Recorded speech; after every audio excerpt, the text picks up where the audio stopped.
En esta segunda parte de la clase correspondiente al tema de ventilación natural, lo que vamos a ver es cómo interpretar los datos del viento y caracterizar el viento de una localidad, y así también cómo determinar pautas de diseño que permitan el aprovechamiento o protección de los mismos según sean las características del clima que estamos analizando para lograr condiciones de confort en el interior de los edificios. Entonces lo primero que necesitamos conocer es el recurso del viento, es decir, caracterizar el viento de la localidad donde estamos implantando nuestro edificio. El viento se va a definir a través de dos componentes, la velocidad y la frecuencia. La velocidad es la intensidad o fuerza con que el viento sopla en una determinada localidad y se va a medir en kilómetros por hora. Entonces el servicio meteorológico nos da, en función de la orientación de donde proviene el viento, los datos de velocidad de viento en cada caso. Así podemos ver que la velocidad de viento es diferente para cada orientación, y al analizar los datos vemos que la orientación que tiene mayor velocidad de viento es la norte. Para poder visualizarlo mejor a estos datos, lo que se hace es graficarlo en lo que se llama la llosa de vientos, que consiste en un gráfico con 8 vectores correspondiente a cada una de las orientaciones, donde se elige una escala gráfica en función del tamaño del gráfico que queremos realizar, en donde el cero del diagrama es el centro, y desde ahí se elige la escala más conveniente. Y se vuelca para cada una de las orientaciones el valor de velocidad de viento, en función de esa escala. Una vez que volcamos los datos, unimos y obtenemos las llosas de los vientos de velocidad.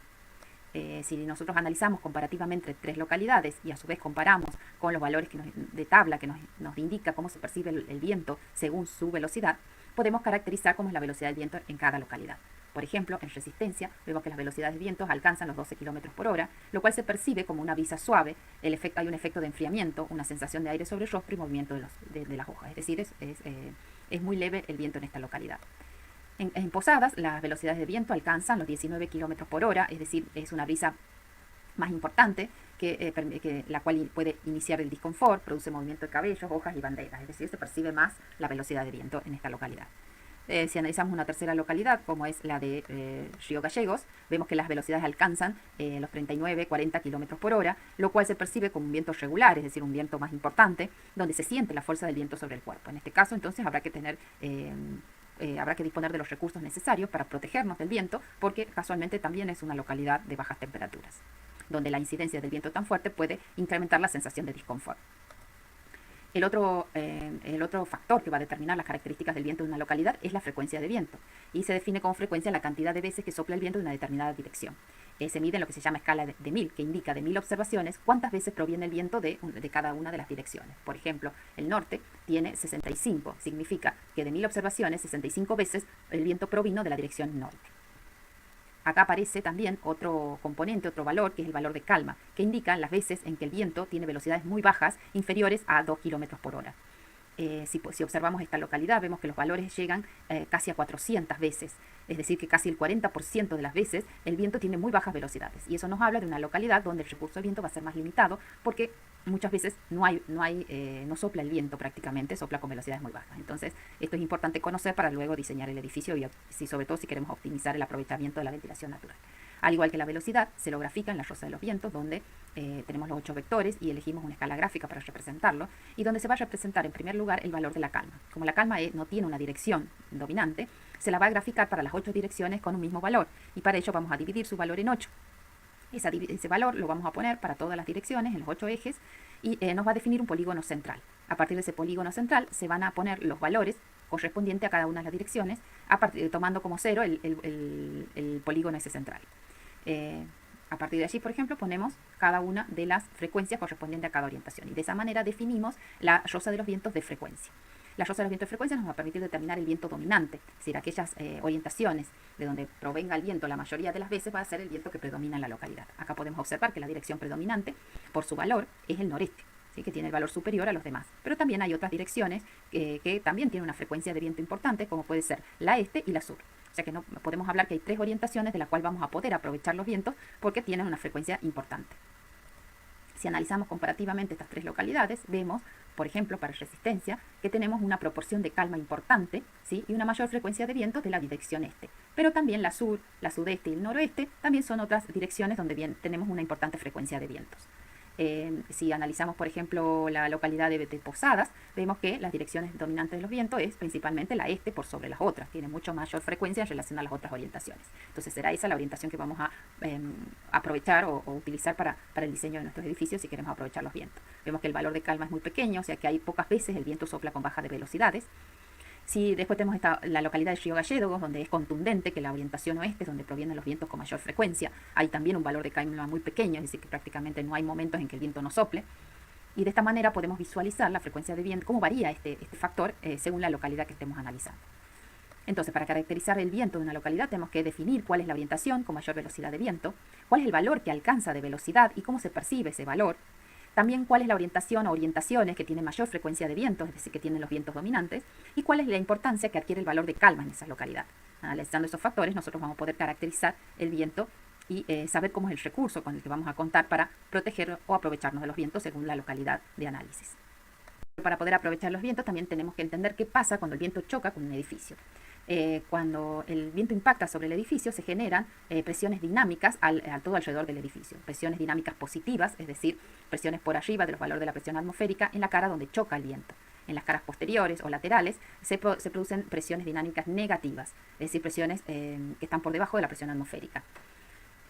Para nivelarlas, el aire buscará fluir desde las zonas de alta presión hacia las zonas de baja presión, a fin de restituir el equilibrio, por lo cual cualquier abertura que esté en la zona de presión positiva va a tender a salir por las aberturas que están ubicadas en las zonas de presión negativa, y así se va a generar la ventilación cruzada. Esto lo podemos visualizar más claramente, por ejemplo, en una planta de un edificio, donde vemos que la fachada donde incide el viento dominante está en presión positiva y las otras fachadas en presión negativa. Entonces, si ponemos aberturas en ambas fachadas, el viento va a tender a circular desde las zonas de presión positiva hacia las negativas y se va a generar en el interior la ventilación cruzada. Por ejemplo, si los vientos inciden en forma oblicua, vamos a tener dos fachadas en zonas de presión positiva y dos en zonas de presión negativa. Al abrir las ventanas, vamos a ver que hay una circulación a través del edificio, producto de la ubicación de las aberturas. Las zonas de presión negativa también son denominadas sombra de vientos. Y se producen en la parte posterior del edificio. Y es importante conocerlo porque esto de alguna manera va a condicionar el distanciamiento o la posición de los edificios en el terreno, según sea que queramos proteger o aprovecharnos de los vientos. Entonces vemos que hay distintos factores que van a influir en el tamaño que va a adquirir esa sombra de vientos. Y ese tamaño va a depender del tamaño del edificio. Por ejemplo, si tenemos un edificio que tiene una determinada proporción A, que es tanto en longitud como en altura, vemos que la sombra de viento es 4 veces la profundidad del edificio. Si ese edificio aumenta y se duplica su altura, en la profundidad de la sombra de vientos aumenta 8 veces el ancho del edificio. Y si el edificio triplica su altura, la sombra de viento es 12 veces el ancho del edificio. Vemos que la altura tiene una gran importancia en el tamaño que va a tener esa sombra de viento. No así la profundidad, que aunque la dupliquemos o tripliquemos, el valor de la profundidad de la sombra de viento va a ser el mismo. Sí, el desarrollo en longitud del edificio va a hacer que esa sombra de viento aumente su profundidad en función del aumento de la longitud del edificio. Y eso es importante conocer para la ubicación de los edificios. Por ejemplo, si nosotros ubicamos edificios en una hilera donde el edificio posterior cae en la sombra de viento del edificio que está adelante, este edificio no va a tener el diferencial de presión que se necesita para la ventilación cruzada. Entonces, para una situación de clima cálido no será conveniente esa disposición porque no tendremos la posibilidad de ventilar en forma cruzada. Pero sí para una situación de clima frío en donde lo que queremos es protegernos, entonces vamos a tener las fachadas en zonas de baja velocidad de viento. Para un clima cálido será más conveniente una situación como esta, en donde los edificios se desfasan y de esa manera se distancian lo suficiente para que la sombra de viento del edificio que está adelante no afecte al posterior. Y de esa manera todos los edificios tienen zona de presión positiva y zona de presión negativa para tener una buena ventilación cruzada en el interior. Bueno, o sea que las pautas de diseño van a tener que responder a las estrategias de diseño de ventilación que van a depender de las características de la localidad. Si la localidad es fría, cae en las zonas de baja temperatura, como ya vimos en el diagrama ciclométrico, la estrategia será la de reducción de pérdida de calor, por lo tanto, lo que vamos a necesitar es protegernos de los vientos para evitar las pérdidas de calor por convección. Entonces, las pautas que se van a aplicar van a ser respondiendo a esta estrategia de protección. Si la localidad cae en la zona cálida y húmeda, sobre todo, las estrategias van a ser las de enfriamiento pasivo y para ello el favorecer la ventilación natural nos va a brindar condiciones de confort y va a permitir extraer el calor del edificio. Por lo tanto, las pautas tenderán a favorecer la ventilación, aprovechar los vientos en esa localidad. Las pautas, a su vez, van a abarcar distintas escalas del diseño del edificio, que van desde lo general, como es la ubicación del edificio en el terreno o la forma del edificio, hasta cosas más específicas, como es la disposición de los locales en el interior, las características de abertura, su ubicación, tamaño y tipo de carpintería, van a influir para el aprovechamiento de los vientos. Analizamos la posición del edificio en el terreno. Por ejemplo, vemos 3 situaciones. En la primera situación, donde el edificio se pega a la medianera, vemos que no permite la diferencia de presiones, ya que tenemos una zona de presión positiva hacia donde incide el viento dominante, pero las caras donde está la presión hacia la zona de presión positiva son muy reducidas, por lo tanto limita la ubicación de aberturas de salida, o sea que no es una disposición muy conveniente. En el segundo caso, donde tenemos separado de la medianera del edificio, es una situación más conveniente porque nos va a permitir tener las mayores superficies hacia los vientos dominantes y también unas superficies importantes hacia las zonas de presión negativa para lograr una buena ventilación cruzada.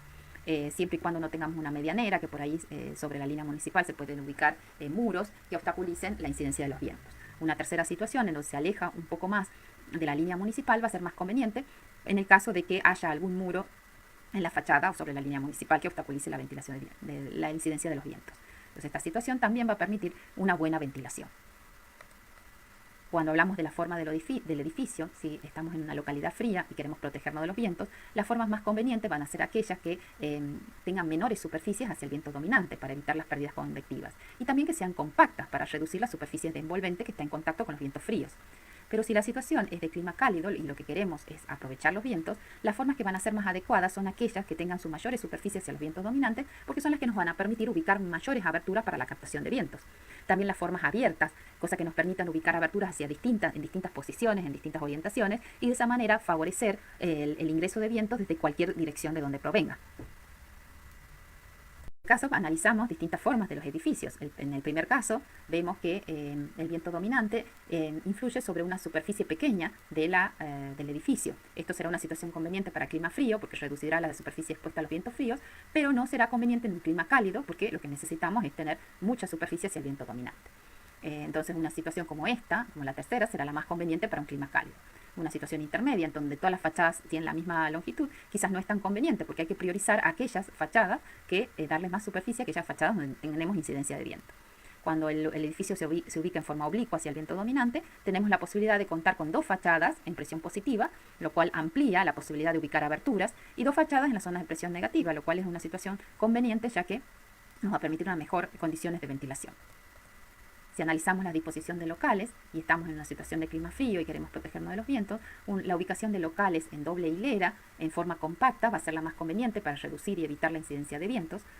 Pero si estamos en un clima frío, en un clima cálido, esa situación no va a ser conveniente, sino va a ser mejor ubicar los locales en una sola hilera, lo que va a permitir que cada local cuente con las ventanas de ingreso de aire y egreso de aire independientes, es decir, que no dependa de la apertura de puertas hacia otro local o hacia otro ambiente para lograr una buena ventilación. Entonces, esta disposición de locales en una hilera será la más conveniente si queremos aprovechar los vientos.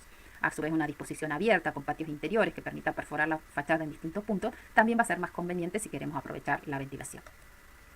La disposición de los desbordes, también el desborde es un lugar donde se desarrollan actividades, entonces el contar con una ventilación adecuada en un clima cálido va a ser más conveniente. Entonces, estamos en un clima cálido, el desborde expuesto hacia la zona de incidencia de los vientos va a ser más conveniente que un desborde protegido de los vientos, porque no vamos a tener esa incidencia de viento sobre las personas que aporta el bienestar térmico.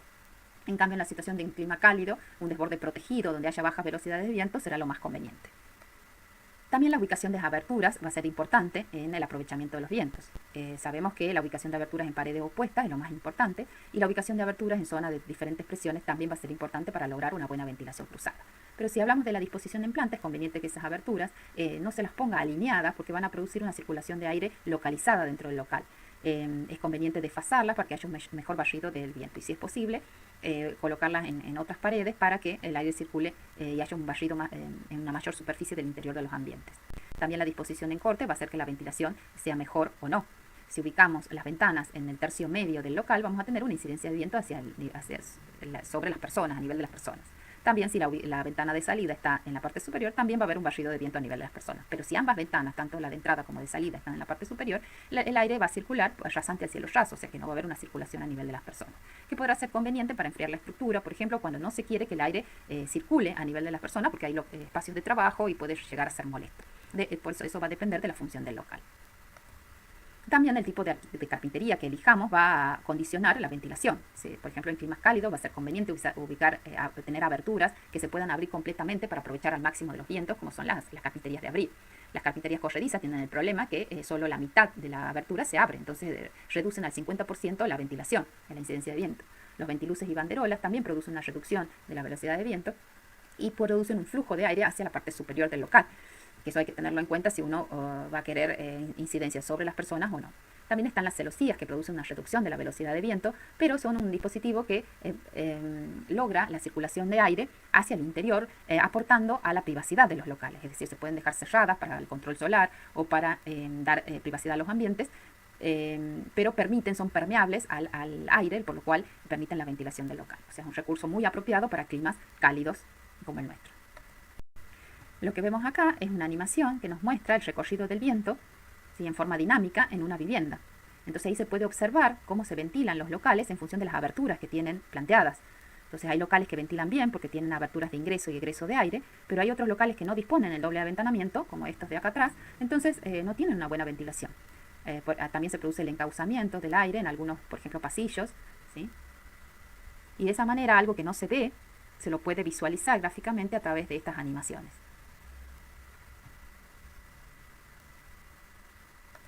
Entonces, si nosotros queremos analizar un edificio en relación a la ventilación, lo primero que vamos a, como en el caso de, tomemos como esta vivienda de ejemplo, y la vamos a analizar teniendo en cuenta que la situación es un clima cálido y queremos aprovechar los vientos. Entonces, lo primero que necesitamos es marcar el viento dominante, es decir, el viento que proviene con mayor frecuencia, y de esa manera vamos a poder determinar cuáles son las fachadas que están en presión positiva, que son las fachadas en donde incide el viento, y las que están en presión negativa, que serán el resto de las fachadas.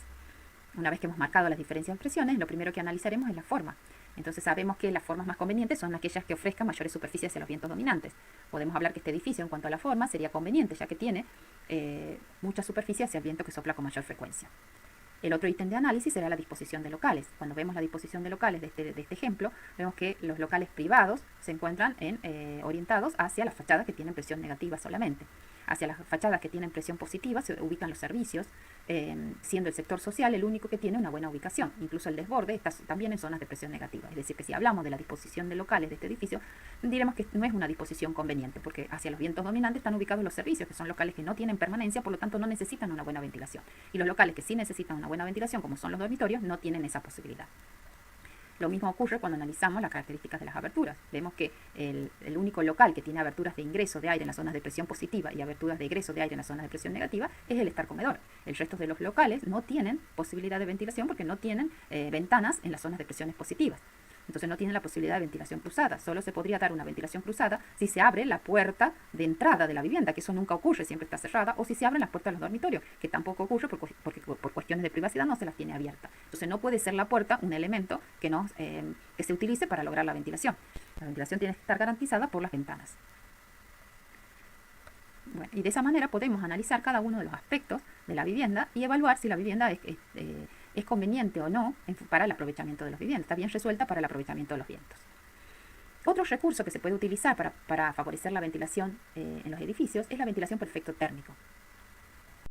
Cuando se calienta una masa de aire, esta se expande, disminuyendo su densidad, es decir, su peso, dando lugar a un flujo ascendente que deja una depresión que succiona el aire más fresco, más pesado, el cual cae.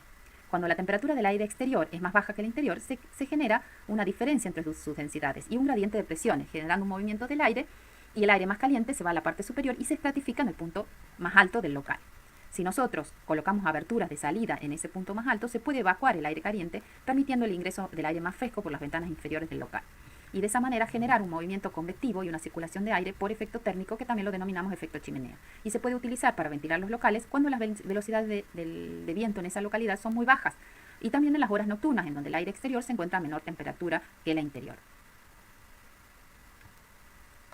Acá vemos algunos ejemplos de cómo se resuelve esa ventilación y cómo se puede optimizar esa ventilación. Un factor que va a ser importante es la diferencia de altura entre las ventanas de ingreso de aire y las de egreso. Es conveniente que las ventanas de salida de aire, las que están altas, estén lo más alta posible, digamos. Y de esa manera se va a mejorar este efecto. Entonces a veces se colocan esas aberturas en el techo, ya sea a través de ventanas altas o haciendo un quiebre de techo que nos permite ubicar ventanas en la parte más alta del local, o con estos dispositivos que van a producir una extracción del aire. A su vez, se pueden utilizar los conductos de escalera, que es donde se produce una mayor altura, entonces eso va a beneficiar a la ventilación por efecto térmico. Acá vemos un ejemplo de una escuela en donde se ha planteado ventanas altas en todas las fachadas para tener esa circulación de aire por efecto térmico.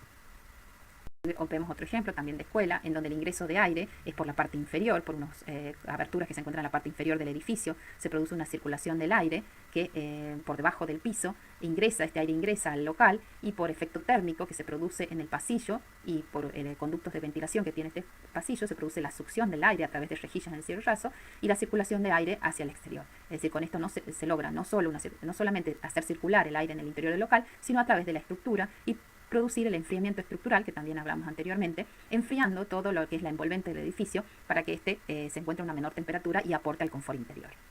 Se puede optimizar la circulación de aire por efecto térmico a través de estos dispositivos que se llaman chimenea solar, que es un dispositivo que produce un incremento de temperatura en la parte superior, en esta especie de cámara que tiene, ya que el elemento que está en contacto con el exterior recibe radiación solar y está pintado de color negro para favorecer el incremento de temperatura en esta cámara.